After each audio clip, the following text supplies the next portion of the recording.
Slaughter's my name. Luke Slaughter. Cattle's my business. It's a tough business. It's big business. I've got a big stake in it. And there's no man west of the Rio Grande big enough to take it from me.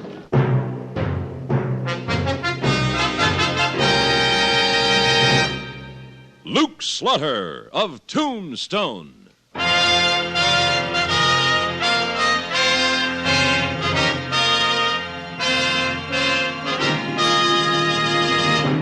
Luke Slaughter of Tombstone, Civil War cavalryman turned Arizona cattleman. Across the territory, from Yuma to Fort Defiance, from Flagstaff to the Huachucas, and below the border through Chihuahua and Sonora, his name was respected or feared, depending on which side of the law you were on. Man of vision, man of legend, Luke Slaughter of Tombstone.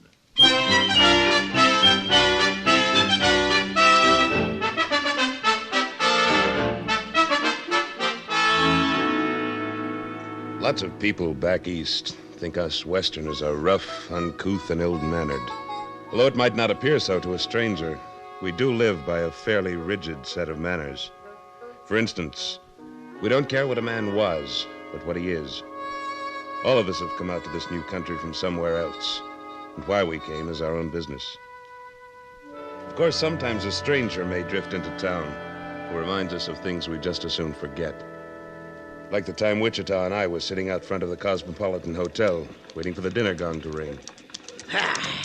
Sure is going to be good to tie on a store-bought feed bag, Luke. Yeah, I'm getting a little hungry myself. Yeah, well, I wasn't thinking of quantity so much as quality. I don't trust that pigtailed bean wrangler you got down at the ranch. I swear there was cat meat in that son of a gun stew he made for supper last night. I doubt it, Wichita. The Chinese are supposed to be excellent cooks. Well, somebody should get that message through to Lum Chung. Maybe you ought to bring him up here for a feed sometime so he can learn what a lard-fried steak ought to taste like. Yeah, and mashed turnips, too, without lumps.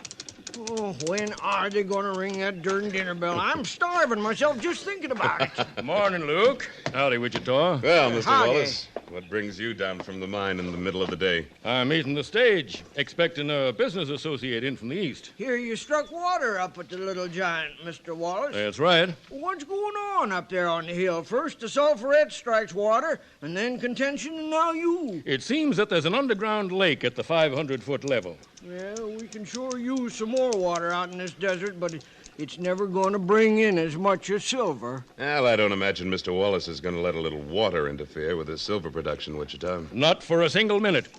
We're going to install the biggest pumps west of the Mississippi. Matter of fact, that's why the man I'm going to meet is coming all the way out here from St. Louis. He bringing the pumps with him on the stage? Oh, no, Wichita. But after I've convinced him that we can lick the water, and I will, he's going to put up the money for the pumps. He know that yet? No, but he knows a good thing when he sees it. And believe me, boys, Tombstone's a good thing. $1 invested in Tombstone today will be worth $10 in a year, and $100 by the end of the century. Well, I think I'll hold on to my dollar. I ain't calculating on being around come 1900. Well, here's the stage, and right on time, too. That ought to impress Mr. Albert W. Norton on how we do things out here. Did you say Albert W. Norton? Yes, he's the man I'm meeting. Very important in banking circles back in St. Louis. No. No, it couldn't be. What couldn't be, Luke? Nothing, Wichita. Just thinking out loud.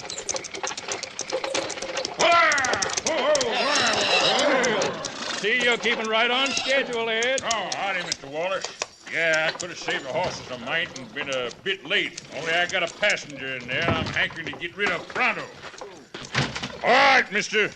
Get down. You're at the end of the line. And you are out of a job, my good man. If I have to buy this stage line to be sure you're discharged. Ah, dry out. Welcome to Tombstone, Mr. Norton. Oh, hello there, Wallace. Had a pleasant trip? I can't say I have, since I transferred from the steam cars to this devil's conveyance driven by a madman. Now, look here, mister. Why, old Ed here is one of the best 6-horse drivers in the territory. Then I can see that there is room for great improvement out here. Well, that may be so. But I'm sure after you've been with us for a few days, you'll find that there are a lot of things in our favor. Come on, Wichita, let's go. Well, let's go where? They ain't rung the dinner bell yet. We can eat back at the ranch. But, Luke, the lard fried steaks at the Cosmopolitan are the best in Arizona. Then you eat mine, too. I'm getting out of town before I commit murder. Murder? Who you figured on murdering? Him. Mr. Albert W. Norton.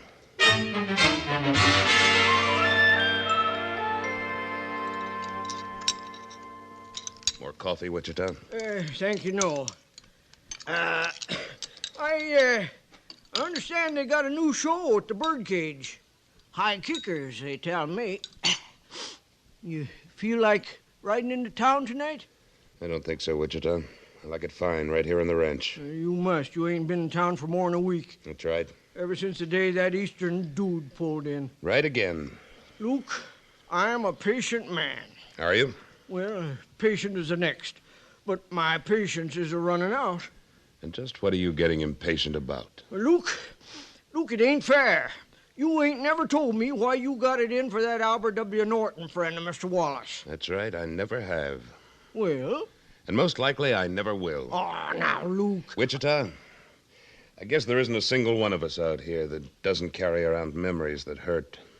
Things we'd like to forget. Maybe that's why people like you and me have drifted west. Well, in my case, I know I wouldn't be here if it wasn't for... I don't want to hear about it, Wichita. Well, I don't mind telling you. I got no secrets from you. Yes, you have. And you keep them. Well, all right, if that's the way you feel. But... Oh, appears we got visitors. No, just young Buck Rainier. I thought you'd give him the evening off. I did. He was going into town to spark Ellie Mae Wallace. Well, his spark must have fizzled out. It ain't even dark yet, and he's back home. Evening, Buck. Evening, Luke. Ain't you back a mite early, son? Looks like. Things pretty dull up in town? Yeah, for me, anyway. What's the matter, Buck? You want to tell us? Yes, I do. I gotta talk to somebody. Oh, and you just sit right down here in the stoop and spill it. Well, I guess it ain't any news to you that I've been sweet on Ellie Mae Wallace for a long time. Well, you haven't exactly been keeping it a secret, Buck. No, I guess not, but, well, it's more than just being sweet on her, Luke. I'm in love with her. You sure, son? Sure, I'm sure. Well, you better be. A woman can be as treacherous as a sidewinder. And the younger and prettier she is, the more sidewinding she can be. All right, Wichita. You know, if everybody felt like you do about women, where would the world be? Better off. Don't pay any attention to the old misogynist, Buck. What's that? Woman hater. That's me. How about Ellie Mae, Buck? Does she love you? Yes, Luke, she does. Well, then you haven't got anything to worry about. Oh, yes, I have. She's not allowed to see me anymore. What? That's right, Luke. I called at her house like I do every Wednesday, and her father answered the door, and he told me that Ellie Mae was busy tonight, and she'd be busy every other night, and that if I was smart, I wouldn't come back anymore. Why, the dirty old... Didn't he give any explanation? Or... No, he just slammed the door in my face. But I found out the explanation. It's right here in tonight's epitaph. Look. John Wallace, proprietor of the Little Giant Mine, has announced the engagement of his daughter Ellie Mae to Albert W. Norton of St. Louis. Yeah. So Norton's done it again. Done what, Luke? Only this time he isn't going to get away with it. What are you talking about? Saddle up my horse, Wichita. Where are you going? I'm going to have a little talk with our friend, Mr. Wallace. It's sure good of you to do this for me, Luke. I'm doing it for myself, Buck. I don't understand. You don't have to. You want me to ride in with you, Luke? No, Wichita, I'm going alone. Only here. Keep my guns for me. You going into town without your shooting irons? That's right. I'm still afraid I might be tempted to keep a promise to myself. What promise? To kill Albert W. Norton.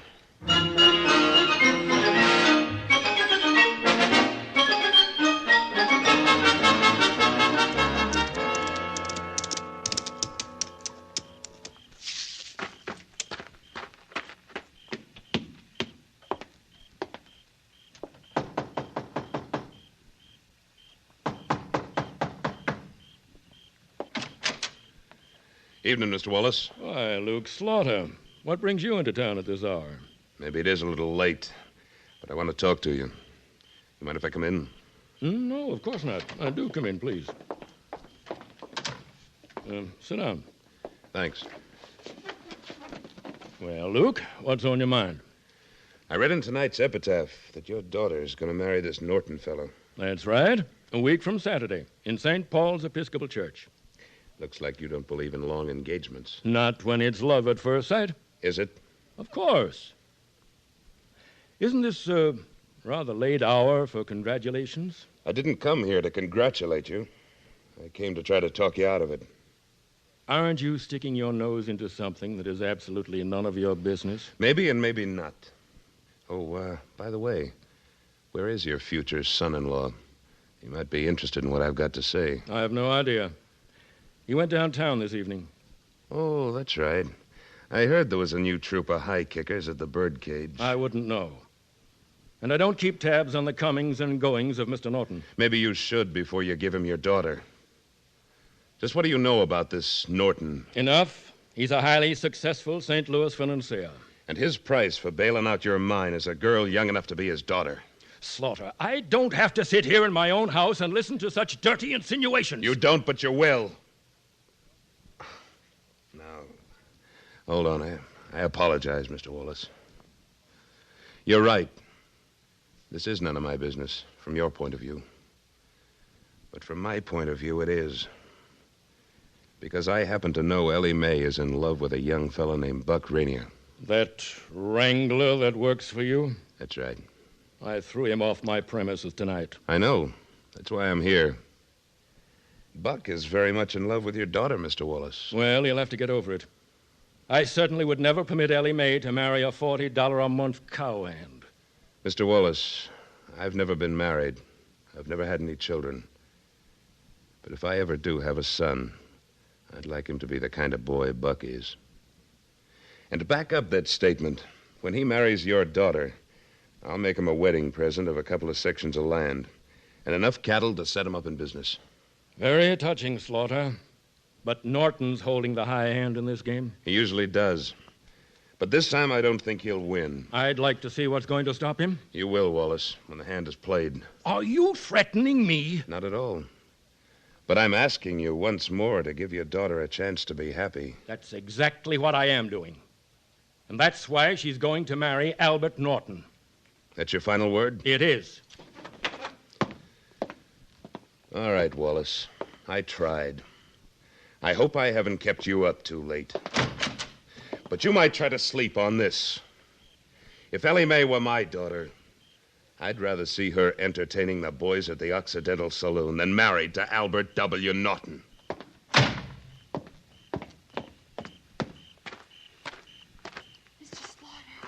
Slaughter.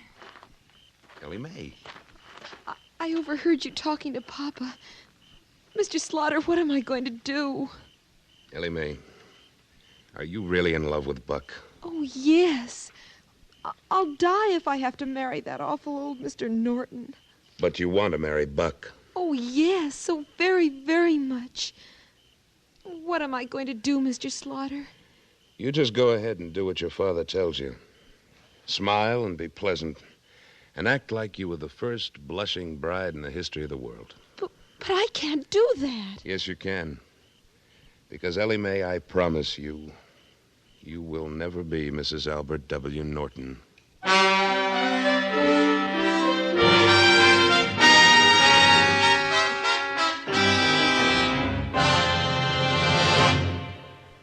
In a moment, Luke Slaughter of Tombstone returns. Tonight, CBS Radio invites you to our Mitch Miller Show. As guest of honor at Mitch's table, you're part of the excitement of show business itself. You meet the most impressive and accomplished people in show business. You learn how they got to the top. And more than that, you make friends with the biggest stars of the moment. Each Sunday night as CBS Radio's Mitch Miller Show comes your way on most of these same stations.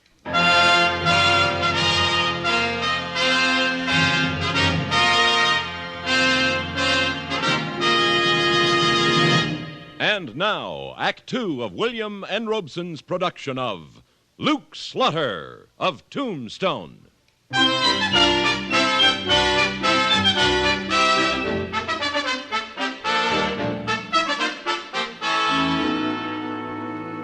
hear the Tombstone epitaph tell it, the wedding of Ellie Mae Wallace and Albert W. Norton was going to be the biggest thing since Queen Victoria took Prince Albert to husband. Every edition carried another tantalizing tidbit.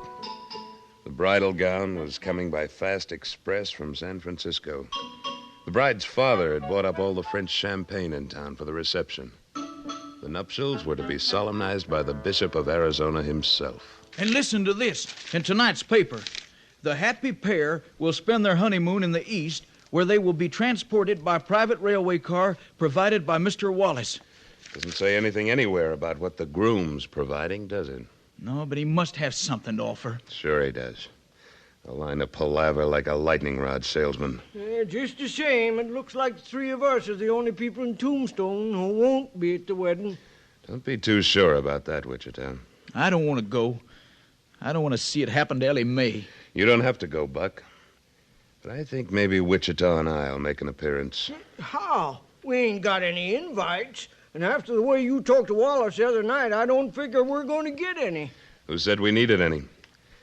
This is a free country, and St. Paul's Church is a house of worship, open to any sinner with a contrite heart. We're going to the wedding, Wichita, but I'm not sure we'll be able to stay for the reception.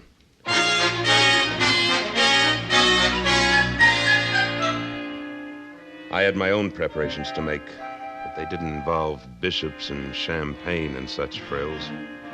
They were relatively simple, and they were all completed by Saturday morning. Got the horses all saddled and waiting, Luke. Good, Wichita. I oughtn't to stay here and let you do it all, Luke. Let me come along. You just do as I tell you, Buck. You'll have plenty to do later. Yeah, but what if it don't work? Then you're where you ought to be, and where I want you to be, in the clear. Let's go, Wichita. See you in a couple of hours, Buck, if we pull it off. Good luck, Luke. Luke, it don't seem right going to a wedding in work clothes. Why not, Wichita? Only got work to do.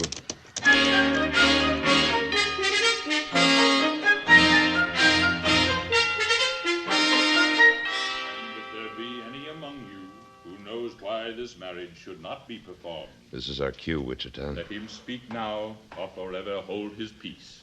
Then I guess this is the moment for me to speak, Bishop. What's going Come on? on, Wichita.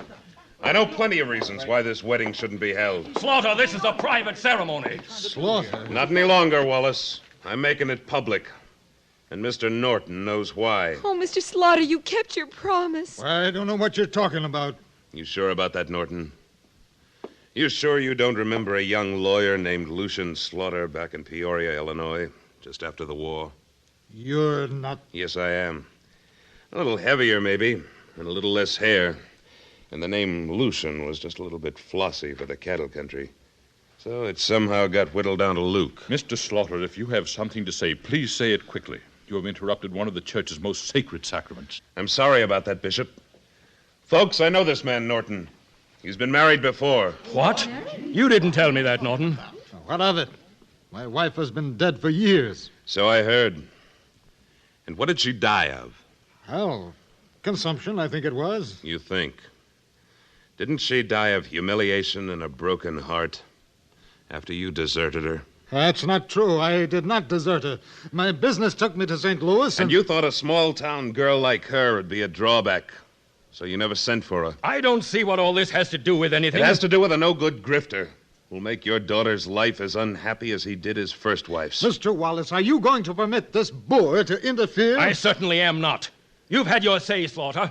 Now get out. All right, I'm going. In a minute.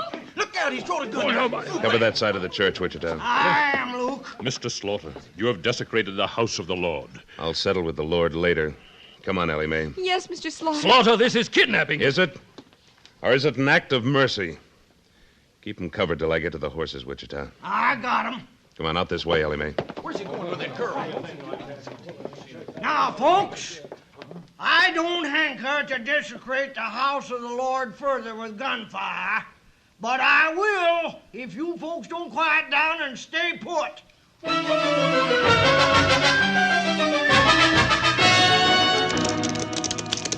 Well, Luke, there's Buck waiting for us out in front of the ranch house. Yep. And there's the Padre from Bisbee with him. Just in case you want to make use of his services, Ellie Mae. Oh, I do, Mr. Slaughter, I do. Oh, yeah. Oh. Ellie Mae, sweetheart. Buck! Hurry up, Buck. Get your bride down from this horse. Howdy, Padre. Good afternoon, Luke. Think you can tie the knot for these two in 5 minutes? I'll do my best. You better. Because I figure that's about all the lead we've got on that wedding party.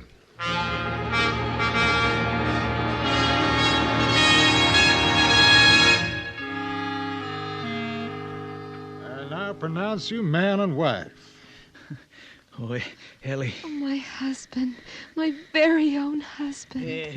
Ellie. Now, that can wait until later. You got the rest of your life for smooching. You better get out of here now before your pappy gets here. You got your horses out and back like I told you, Buck? Yeah, Luke. Then you two hit the trail. I'll stall off the angry citizens. Oh, Mr. Slaughter, how can I ever thank you? Don't bother. Ride. And you, Wichita. Well, now, you might name the first one after me. Now, get. Come on, darling. See you later, Luke. Well, Wichita, let's welcome our visitors.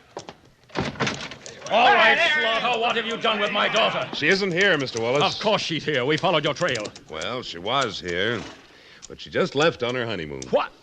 Why, you... Yeah, I'm afraid you're too late, Wallace. Ellie Mae has been Mrs. Buck Rainier for at least 5 minutes. I'll have the marriage annulled. I don't see how you can do that, Wallace. The girl's over age, and the ceremony was legal in every respect. Wasn't it, Padre? Indeed it was, Luke. I'd ask you and the losing bridegroom in for refreshments on... Oh, by the way, I don't see Mr. Norton in your party. What happened to him? He fell off his horse. I'm not surprised. Well, as I was saying, I'd ask you in, only I'm sure you have much more adequate refreshments you'll be wanting to consume at what was to have been the wedding reception. So if you'll excuse us, Wichita and I are going to have a bite to eat. We've had a very busy day.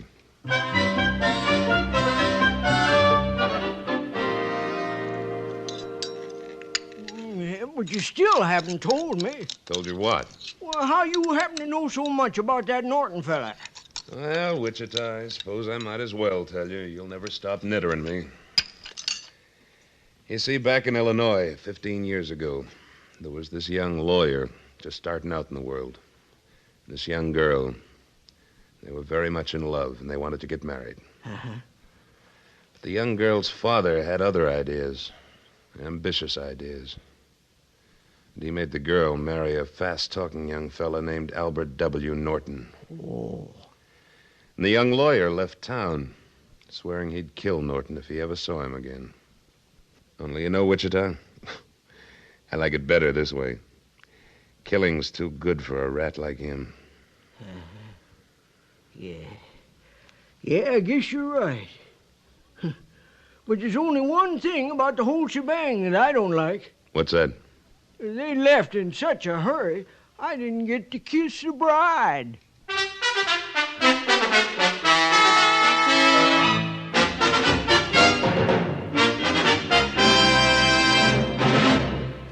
Luke Slaughter of Tombstone, starring Sam Buffington, was written and directed by William N. Robson. Supporting Mr. Buffington were Norma Jean Nilsson, Junius Matthews, Norm Alden, Barney Phillips, Ben Wright, and Charles Seal. Editorial supervision by Tom Henley, with music composed and conducted by Wilbur Hatch.